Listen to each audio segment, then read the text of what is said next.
Welcome to the CTCL Virtual College Days. Thank you for joining us.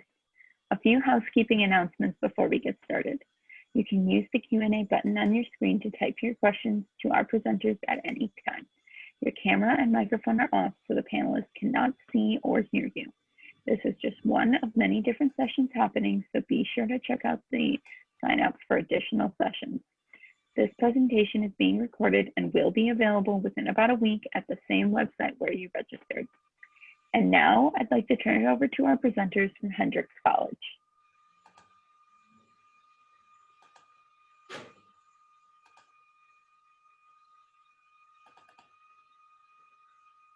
Awesome. Hi, welcome. We're so excited that y'all are here.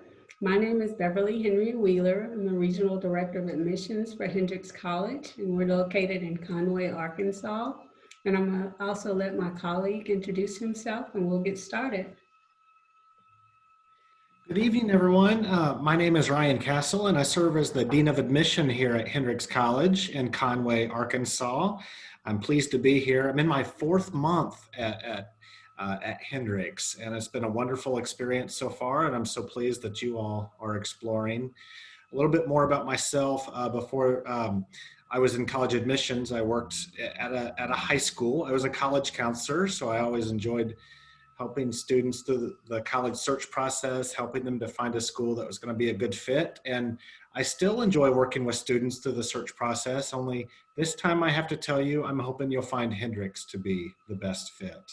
And exploring colleges through programs like this is one of the best ways to figure it out. So I'm glad you're here tonight. And Ryan didn't say, but I'm gonna say it for him. He has a daughter who's a senior. So he's a parent walking through this experience from the other lens. So I'm excited that we're both here together. I'm especially picking on Ryan because now he gets to see what parents are thinking and going through. So I will probably pick on him tonight and get some feedback on what he's feeling as a parent. And if we have any parents on here, I know that Ryan will attest that he's sitting in the same seat that you are. So I wanted to say that, putting Ryan on the spot, but we'll go ahead and get started tonight with our presentation. So here we go. Excellent. Ryan, I was going to ask you if you could, and I'm putting you on the spot. Now, 4 months, I have 4 years, but in combination, we're going to say we have 5 years experience at Hendrix. But could you talk a little bit when you see those numbers, what you think about Hendrix? Certainly. So we like to call this Hendrix in a pecan shell. And why we say pecan, that'll be a teaser to visit campus, and you'll see why we say the pecan shell when you step foot on campus. But Hendrix College, as most all of the CTCL schools, we're so much more than just a set of numbers, but we recognize it's a little bit easier to cling to some numbers at the beginning, just to provide some context. And that's where we'll start, and then we'll move into story mode. So Hendrix College, we're a small liberal arts college in Conway, Arkansas, of just around 1,100 students, with a very great student to faculty ratio, 10 to 1, of course. 16 students in a class is the average. And so what all this means is that you are going to be known at such a great level. And I'll contrast that with my own experience. I went to a pretty big state college. I had, over 200 people in some of my classes. My professors didn't know me, but this is a place where you will be known. And we'll talk more about the benefits of that as the night progresses. We have a pretty balanced split between women and men. We have over 40 states represented, around 19 countries. Over a quarter of our students identify as students of color. And I particularly like those last 3 stats, because when we're thinking about the application and admission process, as admission representatives, we try to imagine students around the dinner table from all walks of life. And just think about how much more rich that dinner experience is going to be in the dining hall as you're interacting with people who are from, all different walks of life. And so I'm particularly pleased with, all the different perspectives that we're able to bring on campus. And then to wrap it up, just over a third of our students are scholar athletes. And at Hendrix, we're a Division III college. We have 24 different varsity sports. And so we may have some prospective student athletes in the group. And if you have questions about that, you can ask in the Q&A later as we talk about some student life options. Awesome. Ryan, thank you. And one of the things that I always add when we're talking about numbers, I encourage students to define community. What is it that you want in your community? Because I know for me, and I'm sure Ryan, you can attest that a lot of times students focus on just their major, and if that school has their major. And what I find is that students they spend not as much in the classroom as they do in the community. So that's the reason why we wanted to kind of start with the numbers and have you start thinking, what type of community would I want? If Ryan and I had an opportunity to talk with you over the phone or a virtual chat, and we asked you that question, what would pop in your head? And we want you to think about that as we move forward through our presentation tonight, to ask, will Hendrix be that community? As you're jotting down words or thinking about your community, will Hendrix have what you're looking for? And we hope tonight that we will. And so as we move forward, we want to talk about what I say another aspect of our community. And I'm actually jumping down to residential life instead of looking at the 70 organizations, and we'll talk about advising from day one. But for me, residential life is so important for a student. And again, it goes back to what we say about community. And what I've enjoyed with residence life is actually our cafeteria. Ryan, I'm jumping to the food before I actually talk about where they sleep. And for me, in my experience, when I first ventured to find Hendrix and took my tour, it was to the cafeteria, where I just saw the heartbeat of campus. I saw professors sitting down talking with their students. I saw the cafeteria workers who knew the students by name because they were going out supporting them at different events, at theater events, at sporting events, at poetry, performance with the music. And for me, when I saw that, I visibly saw that on our campus, I realized that every university, every college campus has a heartbeat. It'll vary, but I would say for Hendrix, it starts with our cafeteria.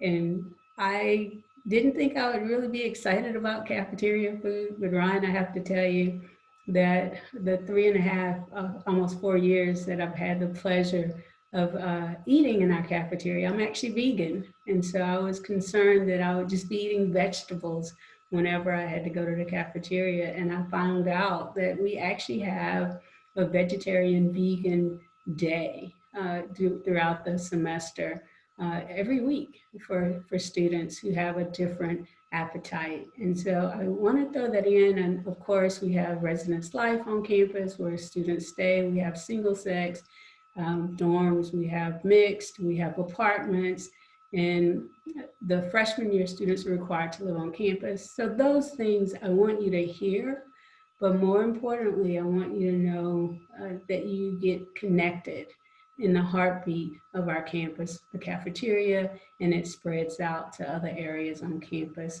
And as we move through the presentation, we'll end up talking about exploration, organizations that are available to students, of course, are there. You see it's 70+, but it's community, it's connection, and then being accepted. I think that's one of the things I get excited about when I think about Hendrix. So we want to talk about engaged learning. And I know for me, when I really started thinking about Hendrix College and what I wanted to tell my students, what I wanted to tell my parents is that, and like Ryan, I also went to a large institution. We had 49,000 students. And I was a little concerned when I went to that large school, whether or not I would be able to be engaged in the classroom, to be engaged in conversation with my professors.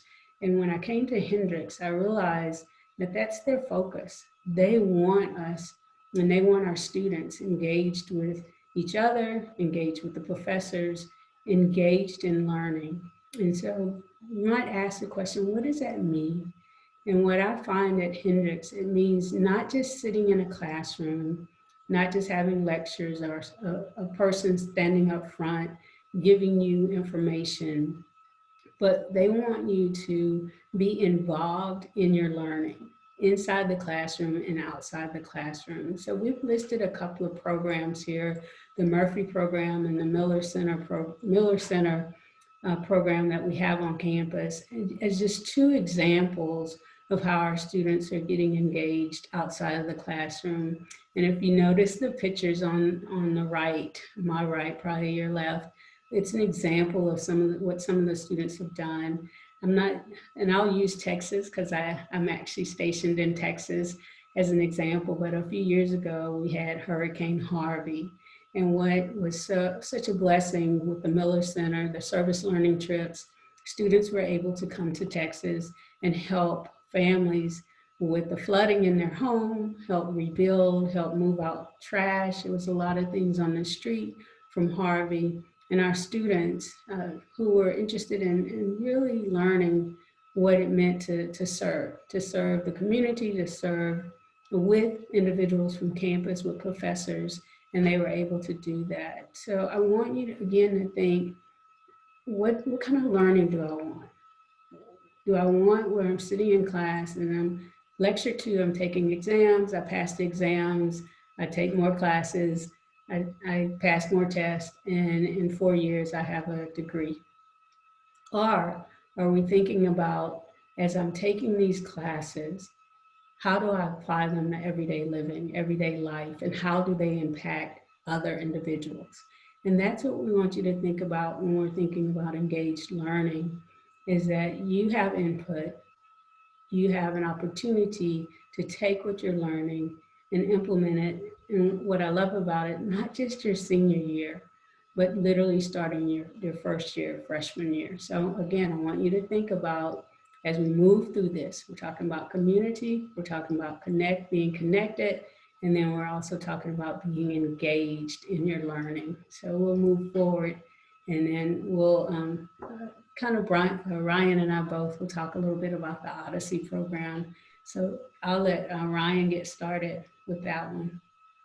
Sure. So if you think the idea of an odyssey, what that is a journey.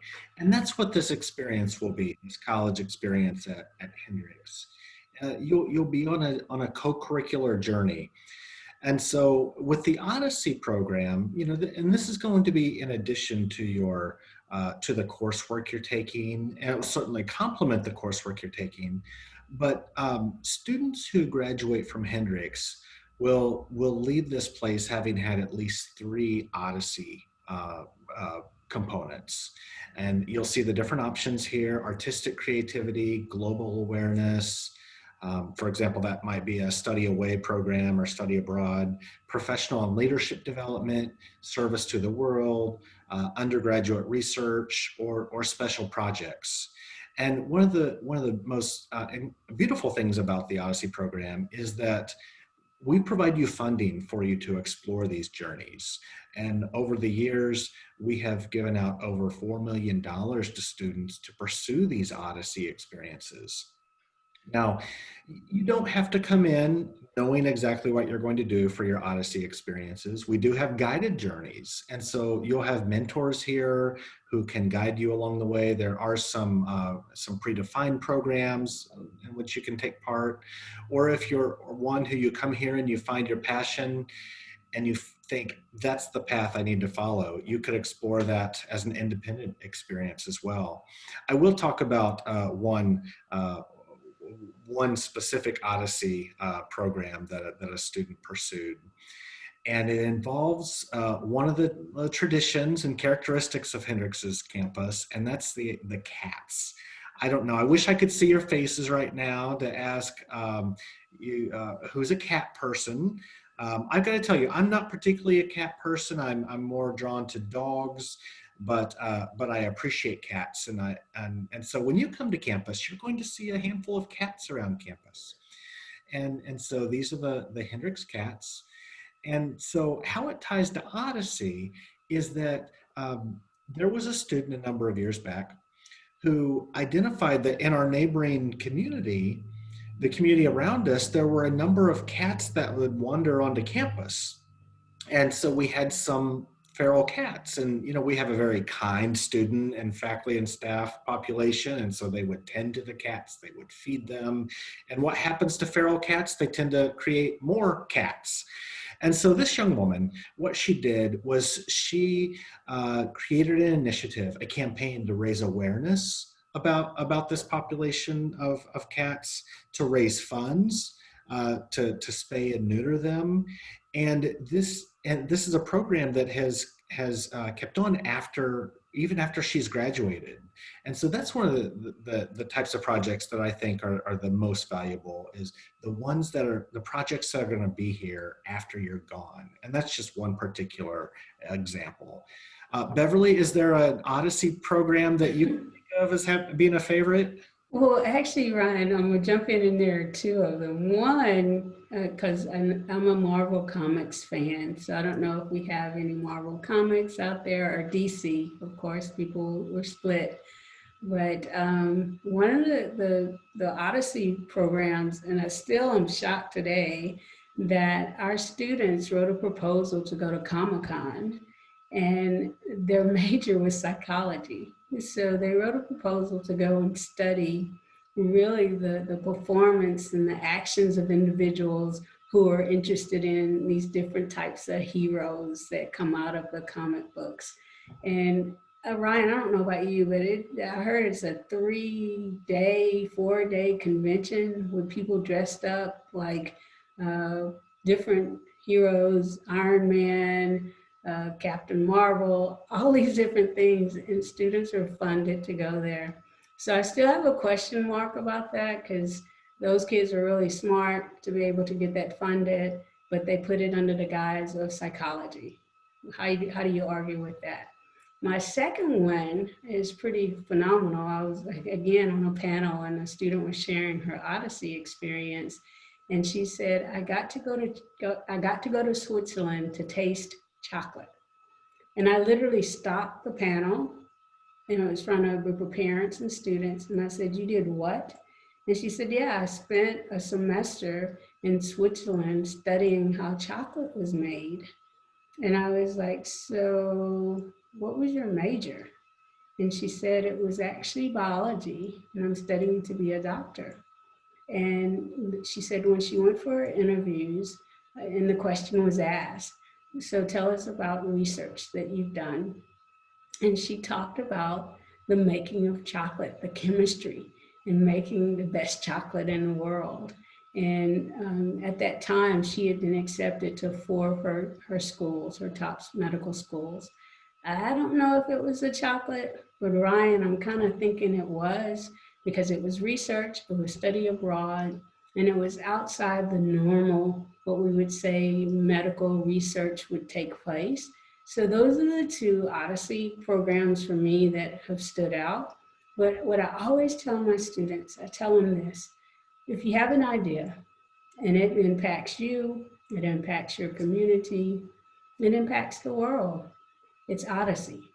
And what we want to be able to do is give you the opportunity, in working with a mentor, with a professor, and they actually work with you to write your proposal, to make sure all the things that you need to submit to the Odyssey program for funding, that it's there.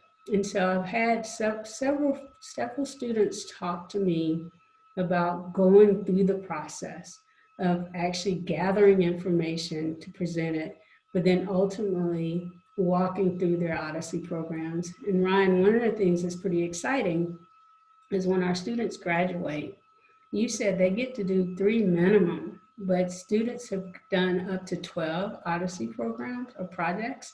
And when they graduate, they get a resume.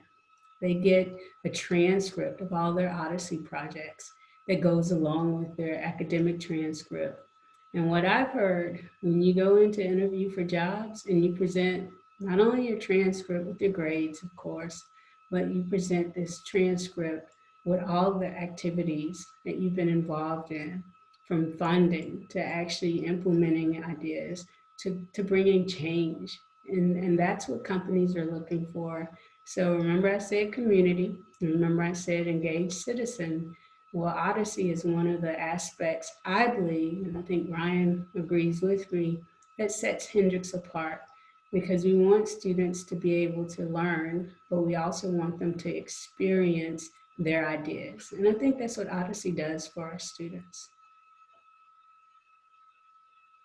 So we'll move on to our next. We want to talk a little bit about career, because ultimately, we don't want you at Hendrix for the rest of your life. We want you to graduate. So both Ryan and I will tag team on this. I want to start a little bit and talk about our career term, which I think is one of the most phenomenal inventions for career services on our campus, that really, they decided, you know what, we don't want to wait to junior year or senior year for our students to start interviewing, to start putting their resume together, and really to start their brand. And so they came up with our career term. And the career term allows students the second semester of their sophomore year, beginning of their second semester, sophomore year, the students come back to campus, and for 3 days, they meet with professors, they meet with career services, they meet with our alumni, and they are really taught about their brand. They are encouraged to consider who they are, what they want to present to companies, and then how to present that to companies. And what I love about it, they actually do mock interviews. They're videotaped, and the alumni from different companies actually sit down with them and critique it, tell them what's good, what they could change, how they could enhance it, or give them the thumbs up. And I don't know about you, Ryan, but when I was in college, I didn't get that until it was my senior year, and it's probably the second semester, and I was getting ready to graduate, that I even began to think about brand.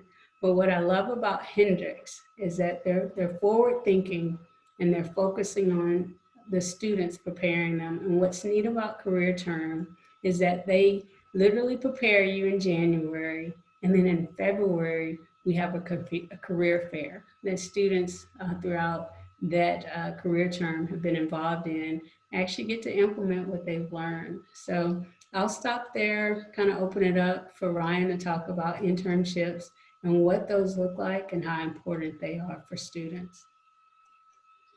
Yes, certainly. So you'll find that you'll be so much more competitive for different careers. When you have the career term, when you have the Odyssey on your resume, but also if you've had somewhat of a professional experience with the internship program. And we have, with our career services office, they're going to have available to you so many different internships that Hendrix students have done in the past. And what happens is these employers, they have such great experiences with Hendrix students, and that many times they sometimes set aside internship opportunities for other Hendrix students because the students have made such a great name for themselves at these places. So here in Conway, we're a city of around 60,000 students. There are 60,000 people as a whole in our city. We are just north of Little Rock, the state capital. So many of the internships happen down there. Again, some of them in Conway. Sometimes the internships will be during the summertime at different cities around the region or the country or the world as a whole. And something that you'll find with Hendrix is we're a pretty small school, around 1,100, and that's by design. We want it to be small and intimate. But when you start talking about Hendrix in the community, people come out of the woodwork having some association with the place. We have such an incredible network of Hendrix graduates or Hendrix parents or just friends of the college who will be there to support you. And this complements the resources you have here with our career services program.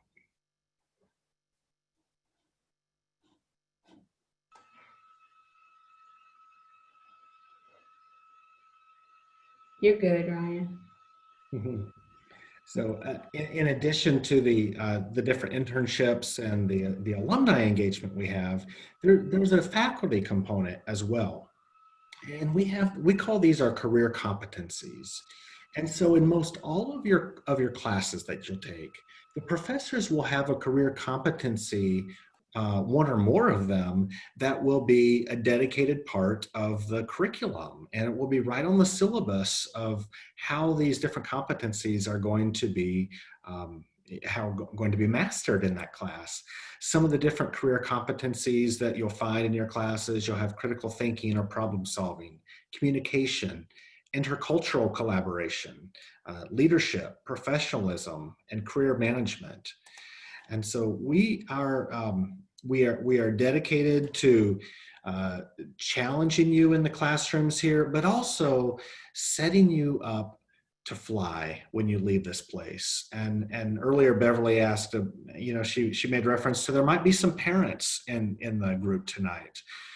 Parents, just like we don't want the students to be at Hendrix for more than 4 years, because we do have a 4-year graduation guarantee. We also don't want them going back to live in your basement after they graduate from this place. We want to set them up for success, and our alums find so much success upon graduation. I agree. I think one of the things, Ryan, that when you were talking about the internships, what I've continually heard is that companies return for more of Hendrix grads because of the character and quality, and they understand value. They understand their values very well. And they talked about their expertise, right, in the field, whatever that was, but they were more focused on the character of the student, that they understood what it meant, the value, importance of kindness to others, servant leadership. They understood commitment, meaning that they were hard workers. And one of the things that I really have loved about our students at Hendrix is that they do want to learn, right? They want the knowledge, but they also want the values that come with that, so that when they go out, they feel that they're representing Hendrix. And so that's helped us over a period of time. Though we might be a small school, I think in number, we produce some pretty amazing individuals that are out in the workforce. And then because of that reputation, they continue to come back to Hendrix. So I wanted to kind of fast forward and see if we can show you just a few of the companies that are coming back. We won't spend much time on this, but I know you recognize Ernst & Young. That's a part of it. And I actually skipped over Logitech. I always like to use that because you're probably using a mouse from Logitech or a screensaver, or I know I have an iPad cover, I have a computer cover, and the CEO of Logitech is a graduate of Hendrix. And a lot of times students are like, but that's technology and you're a liberal arts school, how does that compute? It goes back to what I was saying about the values, that there's a focus on really high values, and companies today are looking for those students, of course, with the expertise, but that have a level of commitment and professionalism and leadership that they demonstrate consistently. And I think that's what our alums represent for Hendrix. So we'll move forward so we can make sure we can have questions answered tonight. Don't forget to put your questions in the question and answer, and Ryan and I will take some time to definitely answer those for you. And also I wanted you to think about our distinguished scholars. I think it's important that as students and even as parents, as you're looking at institutions similar to Hendrix or Hendrix, we always get the question, do y'all have an honors college? And for me, and I'm probably going to throw this, it's a soft lob to Ryan. Ryan, when you think about honors colleges, what do you think? Does Hendrix have an honors department, or do you get that question? I do get that question. And as you're throwing a question to me, when I get asked that question, I usually turn the questions back on the student or the parent when they ask me, Ryan, what about Hendrix's Honors College? And I'll ask a parent, well, what does an honors college mean to you? And the responses are small classes, a full professor in every classroom, opportunities for research directly with the professor. And my response is, well, the Hendrix is an honors college because those are opportunities available to all of our students, not just a small population within the overall student body. And this is a place where our faculty are here for you, the student earning the bachelor's degree. Because outside of a master's of accounting program, which is a smaller program, we don't have any graduate students. Now, earlier I made reference to my own experience. I went to a pretty big comprehensive university. Many times I didn't even have a professor teaching me. It was a grad student teaching me. My professors were there mainly to do research with upper level master's and PhD level students. So Ryan, me, I was working on my bachelor's in biology. I didn't have those out of class research opportunities because I was competing with master's and PhD level students for those options. Well, at a place like this, you're going to be the one working side by side with the professors in the labs. You're going to be the one traveling to different workshops when we can travel again, to be a presenter around the country. You're going to leave this place perhaps having been published. And those are all hallmarks of a school like Hendrix. And so, yes, indeed, we are an honors college. And as I mentioned, and Beverly has referenced all along, our students, our alums are doing great things. And I really attribute the success that our students have, particularly looking at these distinguished scholarships awarded, some of the best in the country, to the high expectations that not only your professors will have of you, but you'll have of your professors. Because think about your life. Those you're closer to, those you know better, you expect more out of each other. And so it's these mutual expectations that's going to cause what you're able to do to really rise in success. And so that's something I really want you to think about as you're exploring colleges, is what sort of atmosphere are you hoping to find? I agree so much with you, Ryan. And as you were talking, I was thinking, okay, distinguished scholars, usually you're competing with other students, a large number are graduate students throughout. And what I love about the opportunities here is that there's not so much competition, it's the collaboration in order to really make sure what you're desiring, what you're seeking, and working with the professors, that opportunity is there. So thanks for taking that question that I lobbed to you. And we won't spend much time on this, but we wanted to kind of give you an idea about law school. Do you have students going on to law school, students going on to medical school? We have students going on to graduate school as well, pursuing those higher degrees, and the foundation that they're receiving from Hendrix has been phenomenal to open those doors for them. And think back to career term, internships, Odyssey, and what we found is that those are the type of programs that have really, the students have been able to really benefit from in preparation for graduate and professional school. So we'll move forward, and I want to kind of give the honor to our dean to talk about how do you apply if you're interested in Hendrix?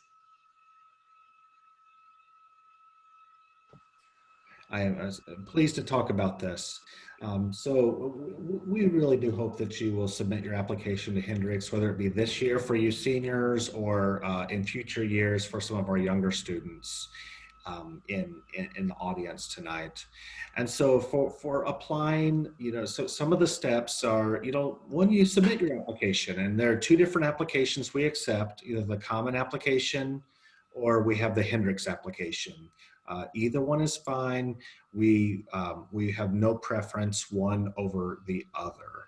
There's no fee to apply for either one. And so just go the path that you think is best. Now, how are we reviewing applications once they are submitted? Well, the different items that we will review, certainly your high school transcript, and that usually accompanies the school report, which is a report from your high school. Typically, the high school counselor will prepare that. But your transcript, notice I didn't say GPA. Of course, we all want the GPA at the bottom of it to be high, but for the transcript, we're looking at so much more than just that number. We're looking at the quality of your curriculum. How have you challenged yourself in high school by taking strong academic courses? What are your grade trends? Maybe you started high school kind of rough, but you've improved after that. That's showing positive momentum. It's not always great if you're going downhill into senior year, so hopefully that momentum is high. Now the essay, with each application, whether it be Common App or the Hendrix app, you will write an essay or a personal statement. And this may be 500-600 words. It's not a long piece of writing. I think most students will find the challenge will be getting the number of words down to the number that's expected. Now, when we read the essay, of course, we're asking ourselves, can this student effectively communicate in writing? But beyond that, we're asking ourselves, would this student be a good lab partner, a good teammate?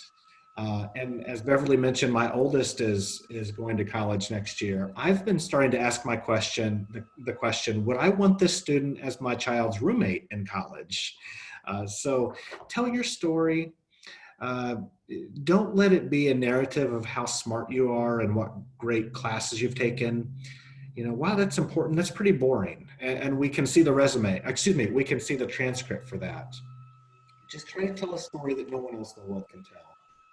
We also like to invite students into our community who have already shown a commitment to leading and serving others. And so with your application, you will indicate your activity list. And many times these are items that would be on a resume. If you have a resume, you're welcome to send it. If you don't have one, there's no reason to create it. There's a spot on the application for your activities. So what you list is the activity you've done during your high school years, a description of that activity. You will quantify some of this. You will list the number of weeks per year you spend on that activity, as well as the approximate number of hours per week. Now, this can be more than just school clubs and activities. It could be a part-time job. It could be community service. It could be family responsibilities. Maybe it's your job to keep the lawn mowed once a week or to take little sister to swim practice 3 times a week. List those. Those are showing life skills and responsibilities. We have the option of a letter of recommendation. So if you have a teacher or a coach or a mentor you want to have write on your behalf, send it our direction. We'll be pleased to read 1 or 2 of those. We don't need more than 1 or 2. Usually, if we get more than that, there's, not a whole lot more that we learn about the student, but we certainly invite 1 or 2 letters of recommendation. And then the piece I've saved for the end are test scores, and that's ACT or SAT. Note that those are optional. I want to highlight, I call us a pre-COVID test optional school. We turned test optional before COVID hit. I know it seems like every school in the country is test optional now, and I'm so grateful. I got to tell you, everyone, if there's one thing I could get rid of in this whole college admission profession, it would be the test scores. But at Hendrix, they're optional. My thought is you have better things to do on a Saturday morning. Spend your time in better ways than bubbling in answers on a test sheet. So all of these materials together give us the task of deciding who to invite into our community. Awesome. Thank you, Ryan, for sharing that. And I love that you keep saying, tell your story, tell your story. And that's what we really want to hear. And then we'll be able to evaluate how you will be a part of the community. And I love, Brian, when you said Abby is just a wonderful young lady. And I do hope she ends up at Hendrix. And I think that's a great way to look like, now who's going to be my daughter's roommate? And I think that's pretty phenomenal. So we'll move forward. We're out close to getting ready for questions. So please drop your questions in the Q&A. So we'll have a little bit of time to answer those as well. But usually one of the elephants in the room is actually the cost of attending a school similar to Hendrix or Hendrix as well. So we wanted to introduce you to this phenomenal program called Tuition Advantage. And what I'm excited about, I think Hendrix is one of those schools. It's a hidden gem. And if you're on this with CTCL, you understand that there are 40 plus schools similar to Hendrix. And the price of those schools are similar. They're kind of, in some cases, you may think out of range for you.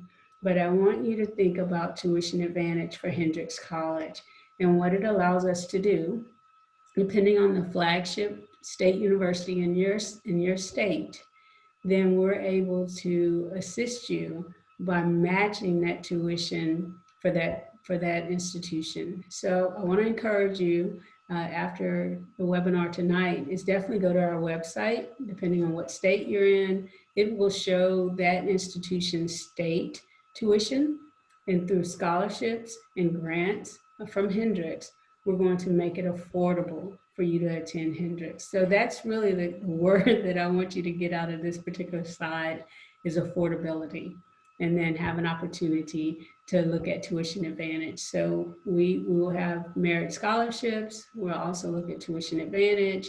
And basically what we encourage students to do, your application for admissions, right, is your applications for our scholarships.